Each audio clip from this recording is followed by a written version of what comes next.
Well, I'm going to continue onward with this reading of my manuscript, The Impressionist.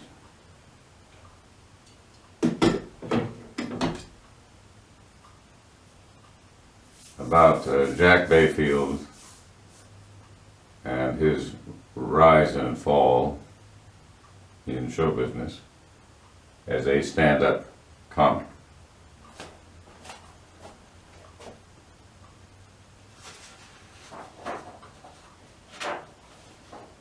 Along with the help from one of his longtime friends, a fellow member of the Brotherhood of Electrical Workers, Theo transported everything Erica's rented house had contained to his sprawling 4-bedroom house built in the early 1930s. This transfer of all her possessions, as well as those of her 2 children, plus all her furniture, took most of the day, and they managed to complete the job by late afternoon. Of course, Theo's house was already fully furnished, so much of Erica's furniture, save for the 3 beds, had to be taken yet again to a storage facility where he and his buddy unloaded the bulk of her furniture into a 10 by 12 foot rental space. Once that was done, the two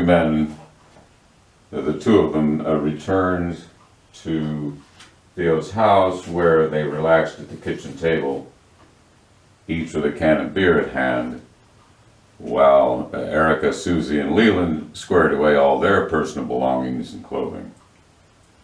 After his friend had departed, Theo mentioned that he'd be going to Burger King, and so he and the kids piled into his truck once again that day, while Erica remained now at their new home as she continued to unpack the dozens of cardboard boxes which all their possessions had been stuffed into, first taking the boxes with the kids' things up to their respective bedrooms.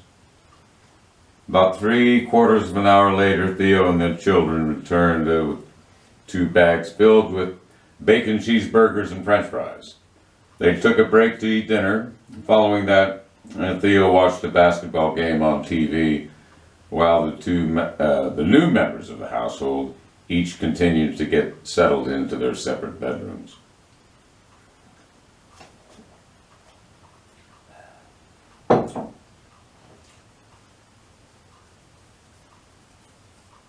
Erica is Theo's daughter-in-law, prior to Jack and Erica's divorce, so former daughter-in-law, I suppose. But they made an arrangement to enable her to save money by living at his house, and he's a widower. Jack's mother died years ago, which sent him over a cliff psychologically, as I put earlier in the book.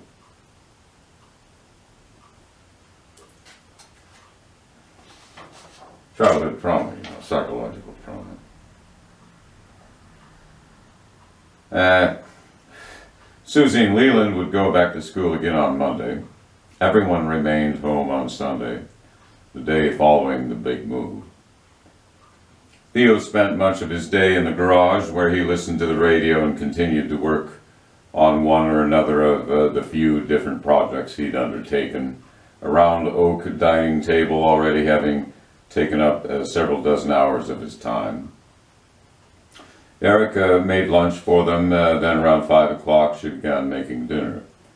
After they had eaten, the kids went back to their rooms, where Susie worked on her school assignments while Leland amused himself with one or another comic book from his growing collection.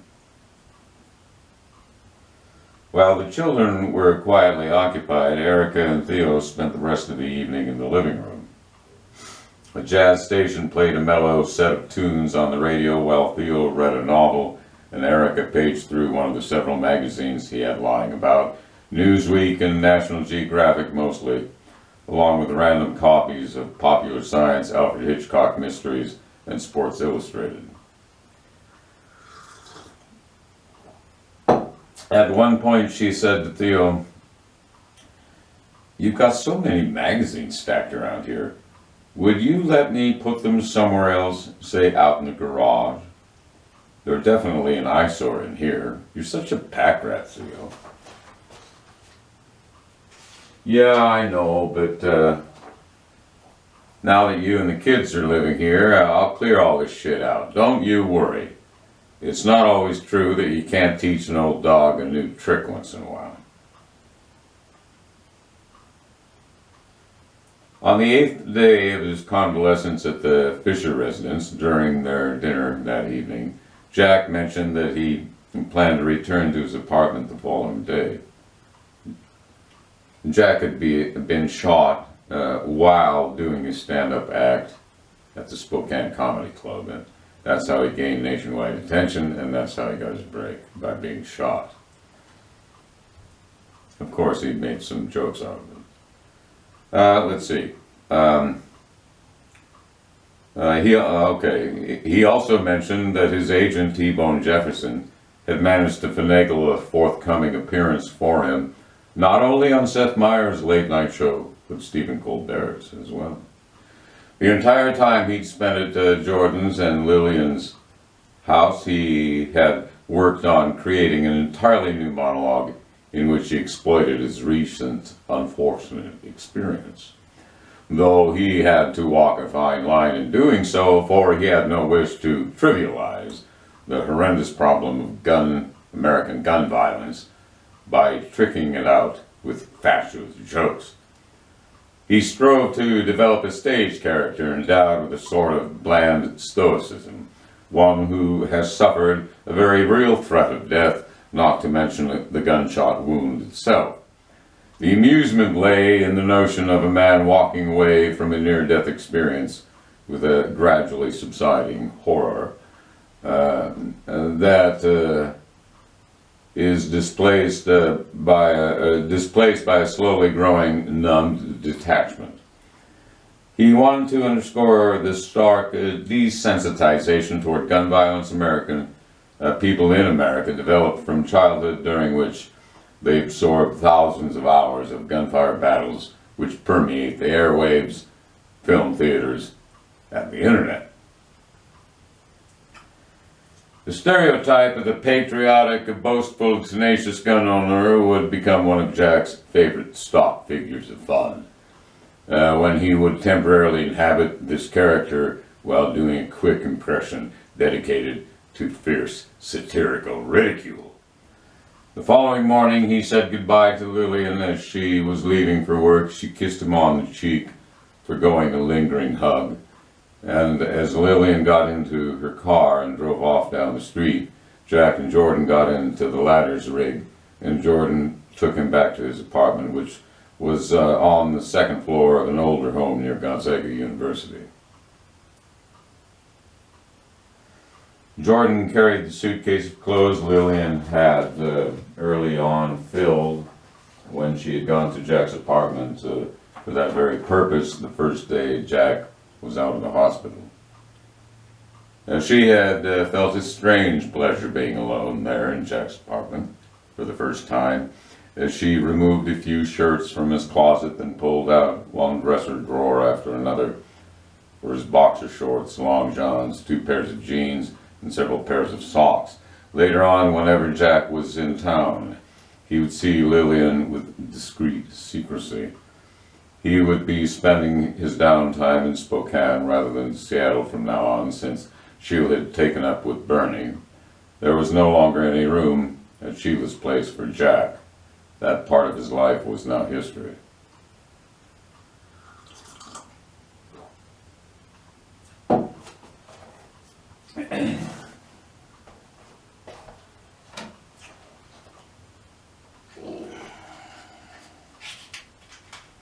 Time to fire up the brass pipe.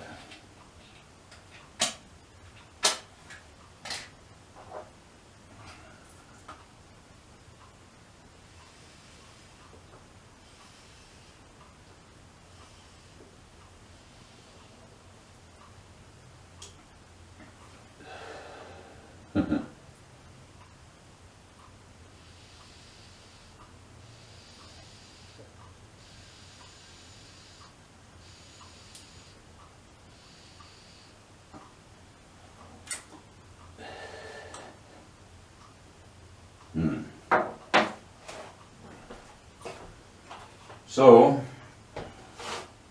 what next? Bernie, I've noticed something about you recently, Sheila said to him one evening while they were eating dinner, sitting across from one another at Sheila's small kitchen table. I had never really considered it until just a few days ago. Okay, you caught my attention. What is it, this recently observed new trait of mine? Have you always been unconcerned over what people think about you? Well, not altogether, he said. That's not much of an answer, but in its parsimonious way, revealing. I've decided that you've got this style, whether fully formed, I'm not sure yet, but you exude this arch highbrow vibe as if you had a righteous grasp on every complex matter in life. Well, he said, I guess that's pretty close to the mark. That's an accurate thumbnail description of how I come across, I think. But people are far more than your first few impressions of them. And first impressions, unless they happen to be dramatic somehow, are composed of that person's presence to you, the manner in which you behold him or her, he said. But that isn't quite all. The first impression is initially nothing less than all the sensations you're feeling upon the very first meeting of a person, an instinctual response, you might say. He paused for a moment and then said, but what follows is the conscious formation of an intuitive judgment. For example, you might find a man entirely disagreeable, or you may find him completely inoffensive but otherwise uninspiring, or then again you might find him quite pleasant and good-humored in a friendly, although somewhat restrained manner. 3 possibilities, she said. I guess that about covers it. Well, you aren't quite as talkative as you normally are, he said. There, an impression formed only a moment ago. But you didn't learn anything new about me, Sheila asserted with a gloating pleasure. Probably not. When people fall in love, she said, they might say, I want to know everything I can about you, or I want to know all there is to know about you. These exact words have appeared in a lot of books and film scripts over the years. They're one of the first things one thunderstruck lover says to another. Okay, so both of us trace out the significant points of our lives and share these stories with each other. Then what? There's always a lot more. I would hope so, he said. Erica and Theo were talking one evening in the living room, children upstairs doing their homework. After Theo had finished telling one of his stories from back in his working days, some of those underscoring how dangerous construction work was on occasion, a brief silence fell, and then Erica said, Theo, I've been thinking of having my parents over for dinner next week. Once or twice a month, we'd always get together, have dinner at their place or mine. How are your mom and dad doing these days? Theo asked. I haven't seen Frank in years, but then he does all his golfing up there at Manitou. Oh, he finally retired. So he's not practicing law anymore. No, he just had enough, but I think sometimes my mother wishes he were still working. So they're both at home now trying to stay out of each other's way. You and I aren't going to have that problem here. You've already seen how much time I spent out there in the garage. What do you do all day there anyway? Oh, fuck off and putter around, listen to the talk shows on NPR. That's it, mostly. Sometimes I take up a new woodworking project, but a guy can make only so many tables and chairs and headboards, bedposts, curved stair railings, even salad bowls. She smiled and said, I'm glad to have some adult company around the house again, Theo. To me, it feels good to be here. I already feel completely settled in, at home. And the kids, they need a father figure in their lives, and you've been that guy for a while now, you know? Yeah, I guess I have. Leland already knows how to use more hand tools than Jack ever knew at that age.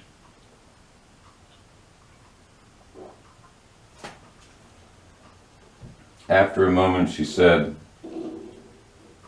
I feel so sorry for him right now. He was just damn lucky, real lucky.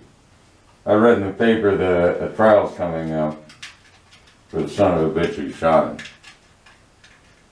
Turns out the cops found a whole shitload of white nationalist literature at his apartment. Jack's going to have to testify at some point, I expect. But Theo, I still worry about him, even though he claims he's finally struck it big.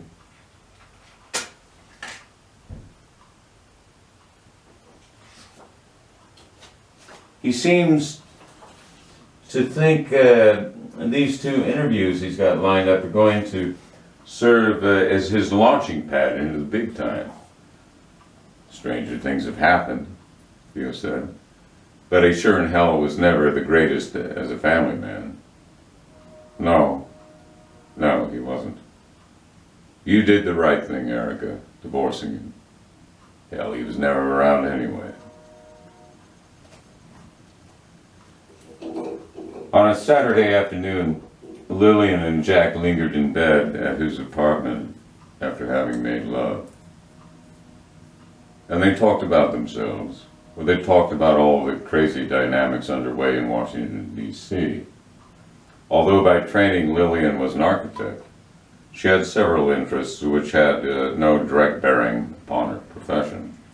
Her politics were those of a progressive Democrat. She admired Alexandria Ocasio-Cortez and identified with the Congresswoman. So they often talked about the present state in which America now found itself entangled within a divisive ideological pickle. The 3-year-long struggle all Americans had undergone during the coronavirus pandemic had finally receded into the background. By all appearances, life had returned to normal. National politics, on the other hand, had undergone a substantial transformation. Republican politicians had adopted wholesale the extreme views of their embattled former fearless leader, Donald J. Trump. This shift on the part of the Republican politicians away from their traditional platform of limited government, minimized business regulations, reduced taxes, and their affirmation of family values had shifted much closer toward Trump's erratic, vengeful, and myopic vision of white nationalism with its decidedly fascist, authoritarian hue. And from the Republicans' grand old perspective, the Democrats had swung from the middle of the roaders like Bill Clinton to the monstrous and craven socialist policies of Barack Obama and Joe Biden. Most Republicans view the federal government as, at best, a necessary evil, and at worst they saw the government itself as composed of nothing more than incompetent bureaucrats, intrusive official inspectors from OSHA, the FDA, the FCC, the FAA, the BLM, and so on. These people all said that they wanted no help, and especially no interference from any government agency, whether federal, state, or county in origin. And they all believed that government had no business or role in society whatsoever, apart from supporting an enormous standing military. Jack would say to Lilian that satirizing these people took very little creative effort, since they were so backward and besotted with religion to begin with. Lilian, he said, do you happen to remember the famous film director Cecil B. DeMille? The guy who made all those biblical epics. Oh, well, that was a little before my time, Jack. Those films, a lot of them were made in the 50s and early 60s. Yeah, but you've probably seen a few of them on TV, like The Robe or Ben-Hur or Demetrius and the Gladiators. All these biblical films were made, many of them anyway, during the Red Scare and Joseph McCarthy, the fervent and driven anti-communist. Yes, all right, she said, I'm with you so far, Jack, but what are you trying to get at? I've talked about this a few times with my dad and his brother, my Uncle Don. These guys are baby boomers, naturally. When they were kids, they told me there were only 3 major TV broadcasters, ABC, CBS, and NBC. During the Vietnam War, Walter Cronkite was the trusted voice. And when he openly expressed his deep misgivings about the war, while reporting in person from South Vietnam, this was a devastating blow to Lyndon Johnson. The president later said, after Cronkite's live on-the-air remarks, that he would lose significant public support for further pursuing the war effort. Anyway, on Sundays, as boys, they would watch professional wrestling or whatever movie was shown early in the afternoon. And often what the Spokane affiliates here in town offered from Hollywood were those biblical epics. Proper Sunday fare, I suppose. But the important point my dad and my uncle were trying to make in their own way was the idea that the American television audience had only these 3 networks to choose from. Hardly like it is now, with all those cable networks like Fox and CWT or whatever. So what I'm getting at, Lilian, is the notion that nowadays corporate America can no longer quite so easily mold public taste and opinion the way it once did.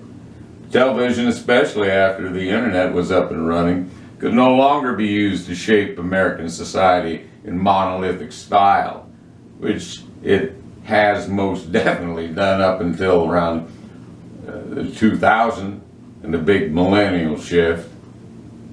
So what you seem to be saying is that because TV programming has become so diversified, in some sense advertisers can no longer coordinate their message, and because of that they can no longer control America indirectly as before. Yes, that about sums it up, he said. But you're forgetting one thing, Jack. The messages themselves, all those ads, may not be coordinated any longer. But that really doesn't make any difference, since the content of those ads are still pretty much the same. Well, he said, that might be true for stuff like toilet paper and motor oil, or even those goddamn cruises to the Caribbean. But now, they're hawking political ideology as well. Ever since the rise of Rush Limbaugh on talk radio back in the 90s. There was never any of that kind of shit back in the 50s and 60s and 70s. Paul Harvey was about the extent of it. Like my dad said, that dude appealed to rural folk, farmers and ranchers and the working man. But he was still mainstream, not like these assholes nowadays like Alex Jones and Gordon Liddy and so on. Politics, she said with irritation. That's practically all I ever hear about anymore, now that Jordan's got the bug up his ass to run for Congress. Those Liberty boys out there, Lilian, those motherfuckers are rough customers. Those goddamn bastards mean business. If they can't win an election, some of those assholes won't hesitate to take over by force. They've already tried it once, and now they've got a taste for it.